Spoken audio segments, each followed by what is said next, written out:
I'm Satya and this is the first episode of Firstpost Let's Just Cook. And today we're going to be making some yummy Mangalorean chicken ghee roast, which is really spicy, really rich, and most of all, really delicious.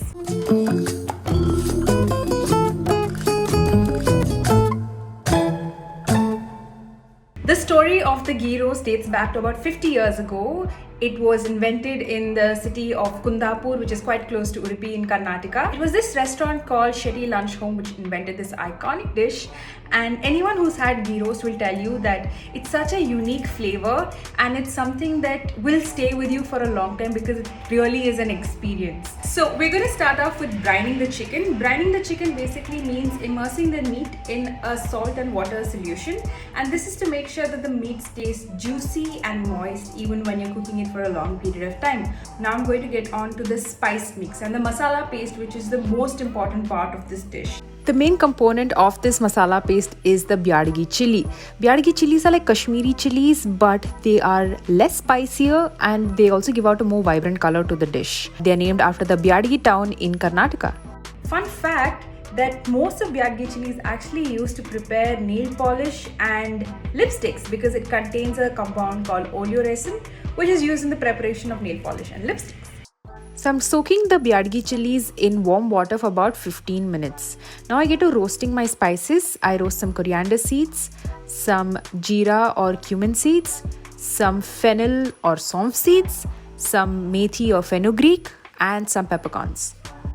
Roast them until your entire kitchen starts smelling delicious, but keep a close eye so you don't burn them. Once that's cooled, add your soaked chilies to the grinder along with some tamarind, some garlic, and your spices.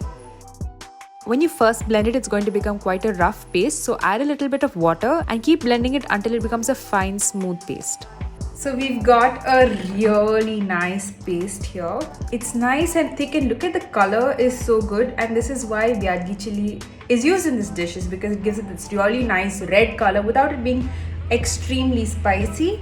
And if you touch it between your fingers, it has to be quite smooth, like it shouldn't have any sediment, so it feels like a very smooth paste. And this is some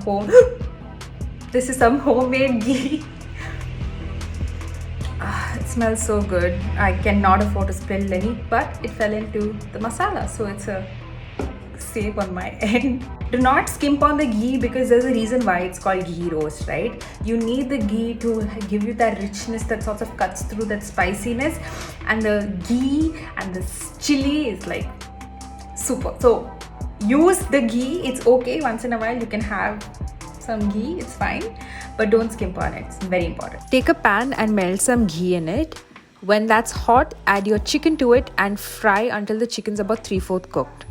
Some people like to have boneless chicken, but I prefer having chicken with a bone because it gives out a lot of that delicious stock that adds so much more flavor to your dish. Ooh, yummy. Okay, so you have to cook it until it's 3/4 cooked because you are then going to finish it off when you're cooking it with the masala. In a deep bottom pan, melt some more ghee, and to this you will add your masala and keep frying it until the oil starts to separate. If you feel like it's becoming a bit dry, you can add some more ghee to it and then keep mixing it and keep frying it until the oil starts to separate and the masala itself starts to look a little bit textured. I wish you could smell this right now because it smells incredible. Then you can add your chicken to it. Make sure you mix it up well so that all of that chicken is nicely coated with the masala. If you want to have a spicier chicken, you can make more of the masala or add less of the chicken so that the ratio of the masala to the chicken is a bit heavier on the masala side. While that's cooking, I'm going to the garden to pick up some fresh curry leaves, and this will add a really nice flavor to the dish. Just add it to the dish and then again stir through so that cooks well and fries well in that ghee and all that masala.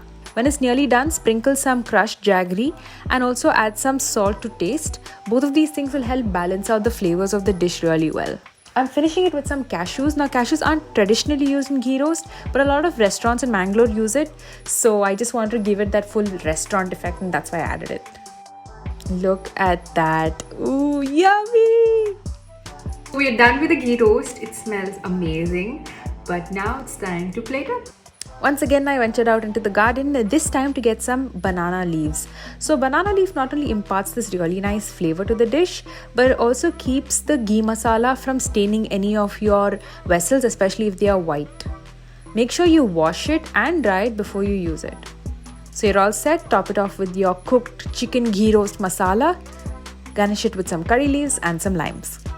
It is so rich and spicy and tasty and also tangy at the same time. It's a very unique flavor. You should definitely try this out because there's nothing like it.